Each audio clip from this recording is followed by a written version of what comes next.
നമസ്കാരം.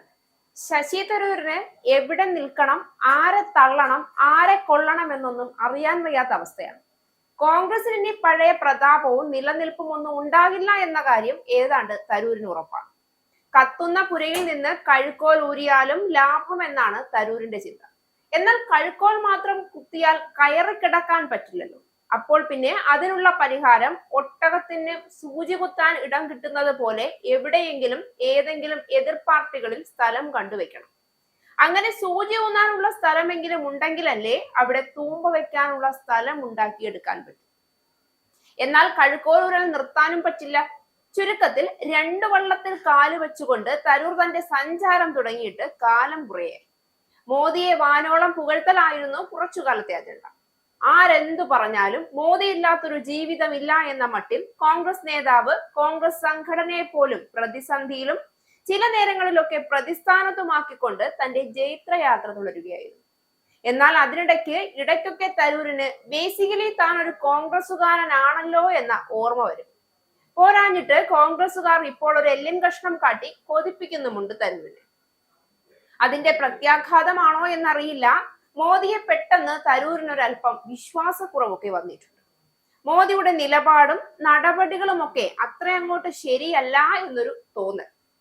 ഈജിപ്തിൽ നടന്ന ഗാസ സമാധാന ഉച്ചകോടിയിലേക്ക് സഹമന്ത്രി അയക്കാനുള്ള കേന്ദ്ര സർക്കാർ തീരുമാനത്തെ ചോദ്യം ചെയ്തുകൊണ്ടാണ് ഇപ്പോൾ മുതിർന്ന കോൺഗ്രസ് നേതാവ് ശശി തരൂർ MP വാർത്തകളിൽ നിറയുന്നത്. ഇത് ഇന്ത്യയുടെ തന്ത്രപരമായ അകലം പാലിക്കലാണോ അതോ അവസരം നഷ്ടപ്പെടുത്തിയതാണോ എന്ന് അദ്ദേഹം സംശയം പ്രകടിപ്പിച്ചു.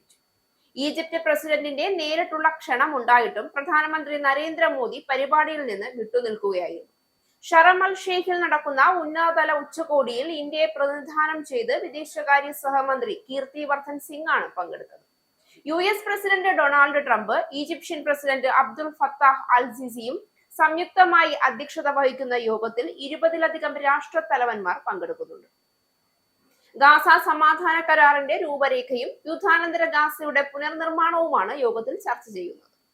അവിടെ ഒത്തുകൂടിയ രാഷ്ട്രത്തലവന്മാരുമായി താരതമ്യം ചെയ്യുമ്പോൾ ഇന്ത്യയുടെ പ്രാതിനിധ്യം തികച്ചും വ്യത്യസ്തമാണ് എന്ന് തരൂർ അഭിപ്രായപ്പെട്ടു. ഇത് കീർത്തിവർദ്ധൻ സിംഗിന്റെ കഴിവ് ചോദ്യം ചെയ്യുകയല്ല എന്നും സമ്മിശ്രമായ സന്ദേശമാണിത് നൽകുന്നതെന്നും തരൂർ പറഞ്ഞു. പങ്കെടുക്കുന്ന പ്രമുഖരുടെ വലിയ നിര കണക്കിലെടുക്കുമ്പോൾ ഇന്ത്യയുടെ ഈ തീരുമാനം തന്ത്രപരമായ അകലം പാലിക്കാനുള്ള താല്പര്യമായാണ് കാണാനാവുക.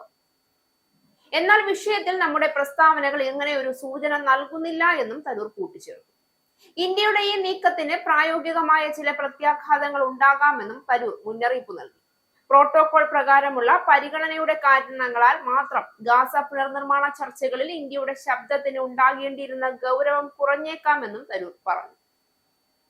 അതേസമയം വിഷയത്തിൽ സർക്കാർ ഇതുവരെ പ്രതികരിച്ചിട്ടില്ല. ഉച്ചകോടിയിൽ പാക് പ്രധാനമന്ത്രി ഷഹബാസ് ഷെരീഫിന്റെ സാന്നിധ്യമുണ്ട് എന്നതാണ് ഇന്ത്യയുടെ ഈ അകൽച്ചയ്ക്ക് പിന്നിലെ കാരണമെന്ന വിലയിരുത്തലുണ്ട്. ഓപ്പറേഷൻ സിന്ദൂറിന് ശേഷം ഷഹബാസുമായി വേദി പങ്കിടുന്നത് ഒഴിവാക്കാനാണ് ഇന്ത്യയുടെ നീക്കമെന്നും റിപ്പോർട്ടുകളുണ്ട്. കൂടാതെ ഇന്ത്യ പാക് വെടിനിർത്തലിന്റെ ഉത്തരവാദിയായി സ്വയം ഏറ്റുപറയുന്ന ട്രംപിന്റെ അധ്യക്ഷതയിലാണ് യോഗമെന്നതും ഒരു കാരണമായി ചൂണ്ടിക്കാണിക്കപ്പെടുന്നു.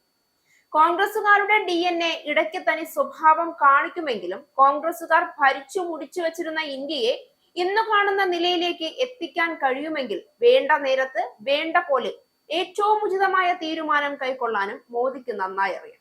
അഭിമാനം വിറ്റും ഒരു കളിക്കും മോദി സർക്കാരിനെ കിട്ടില്ല എന്ന് കോൺഗ്രസുകാർ രക്തം തിളയ്ക്കുമ്പോൾ ഒന്ന് ഓർത്താൽ നല്ലത്.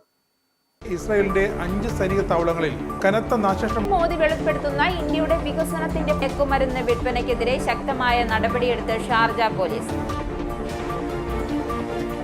അമേരിക്കയിലെ സാധാരണ മനുഷ്യരോട് കൂടിയാണ് കോൺഗ്രസിനുള്ളിൽ പങ്കുവയ്ക്കാൻ ഓപ്പറേഷൻ സിന്ദൂറിൽ ഉപയോഗിച്ച